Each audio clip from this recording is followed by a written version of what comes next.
What's going on, YouTube? You know who it is. Second time making this video. First time it just didn't record, so probably will not be as in-depth in this one. Just is what happens. I get bitter and I get mad. Adventures of Superman #1. Just some Superman stories. If it's Superman, I'm going to read it. That's why I subscribe to it. Nothing fantastic. Some of the artwork in here, I feel like it's not how Superman should look, so it actually bothered me. But they're solo Superman stories, and I'm going to pick them up no matter how long they come out. I'm also picking up Superman Unchained, and I'm also picking up Superman and Batman. I am a Superman whore. What can I say? XMen #1. I don't want to go too much into this because I don't like making thoughts and these deep expectations for #1 books, because then I'm either extremely disappointed or extremely confused by the second book. But basically the story is Jubilee found a baby, had a baby. It's not her baby though. Stole a baby. It's not really a baby. It's kind of possessed by this thing that possesses technology or something. I read through this very quickly, and it possesses an Omega Sentinel, so we'll see how that goes. I like the team though. If Mohawk Storm's in a book, I'm probably going to read it. Also picked up my XMen Deadpool variant, because I'm a sucker for Marvel sucking money out of anybody who actually enjoys Deadpool. Very well done cover though. It's pays nice homage to Abbey Road. And, well, just the Beatles in general, I guess. Not a huge Beatles fan, not a huge zombie fan, but I can respect that cover for what it is. One of my favorite series, which is getting canceled, which after making last week's video, I read the article probably 2 minutes afterwards that Gambit was getting canceled. This is Gambit #13. We have Gambit versus War Machine. Fantastic issue, fantastic. He needs to steal Stark tech in order to fix his cyborg best friend, Fence, who helps him with everything. And in order to steal this technology, he goes, to the obvious place to get technology, Stark's penthouse. And has to, do his thievery thing and avoid the cameras and generators, but there's eventually a notification sent to Pepper that somebody's breaking in. So she calls Rhodey, Rhodey goes. Rhodey sees that somebody broke in. Initially he's going to be hostile. Gambit hides in one of the suits and actually charges it with his own energy, his own kinetic energy. Never would have thought of this in my mind. Never. This writer, Asmus, revolutionized Gambit in my mind. Took him from just like way down here for me to one of my favorite characters. And I hope something happens with him after this title. I hope he just doesn't disappear again for years.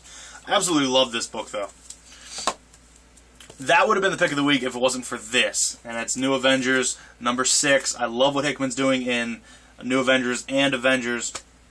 And they finally destroy a planet in this. They destroy a planet over Latveria that wasn't the normal kind of, I don't know what the term they use, when it kind of impedes and comes to whatever. It wasn't normal in the way it was doing it. It was this kind of race that destroys everything and destroys planets.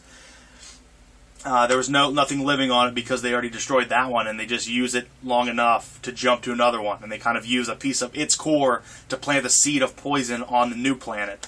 And after they blow up the planet, Doom actually gets a chunk of this. So if he knows what it is, look out, entire Marvel Universe. If he doesn't, I imagine he will eventually.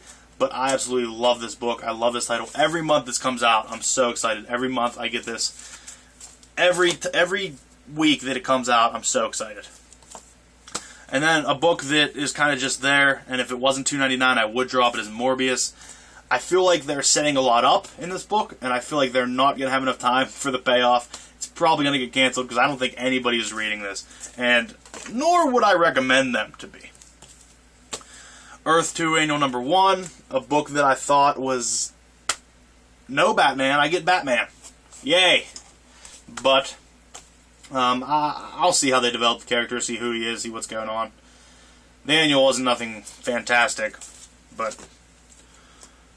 for $5, I'm not feeling that. I don't like $5 for that annual, and I could have take it or leave it. I mean, I could have done either, because at $5, it's not worth it. Captain America #7.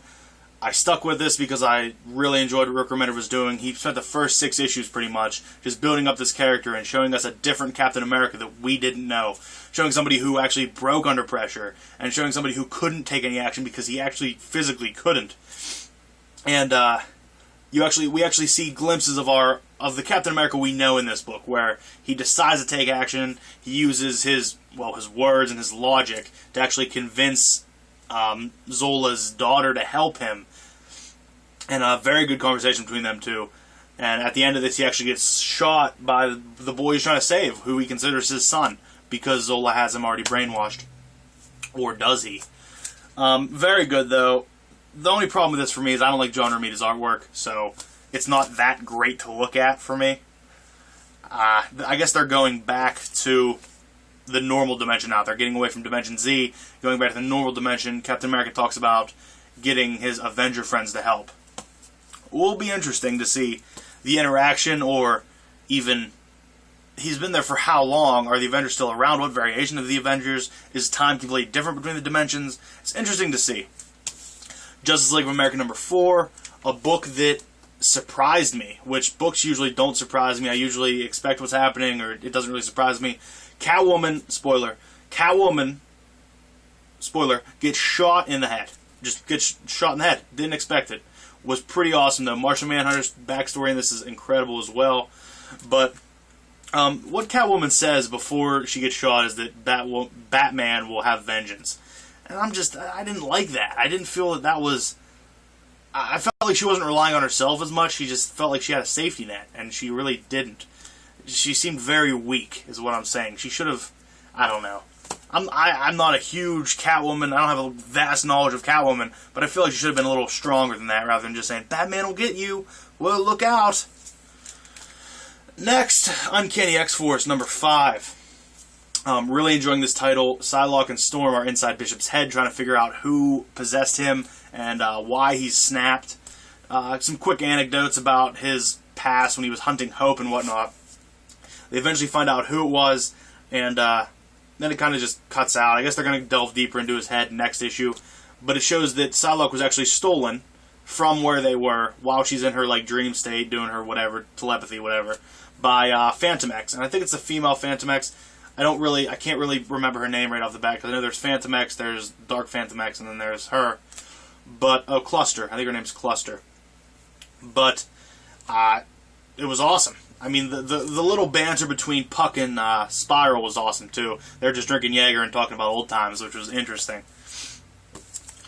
A book that I was really, really excited about before the video game came out, and then after I really don't care, but I'm still going to pick it up, is Injustice, and this is #5. You see Batman's son Damian as Robin take a stand against him in this book, which is pretty awesome. I did enjoy it. A lot of Flash in here, thinking about what he should do and what is actually better for the world and for him. It's alright. A book that a lot of people are hating on, which I'm actually still enjoying, is Savage Wolverine. It's #5. Did have a little issue with this one, was they're kind of creating a new Galactus, kind of a world eater, which I'm not about. It seems kind of unoriginal. His herald was trapped on the Savage Land, and it was an alien. It looks like Man-Thing, but it's not Man-Thing. He's an alien, and he goes to his master and says, "We found a galaxy." It's not original to me. I like Keith's artwork, and I'm enjoying the title, so I'm going to keep it. It's just a fun book, though. You can't expect too much out of it. If you go in expecting a great book, probably not going to get it. But if you expect a fun book, you'll probably enjoy it. And then Indestructible Hulk #8. I felt like I was just going through the motions. I felt like I was just reading this. There was nothing really fantastic that happened in this, to me at least. It was nice to see Simonson draw Thor. That's pretty much the highlight of this issue. There's some character twists with new characters. They have mad cow disease or something.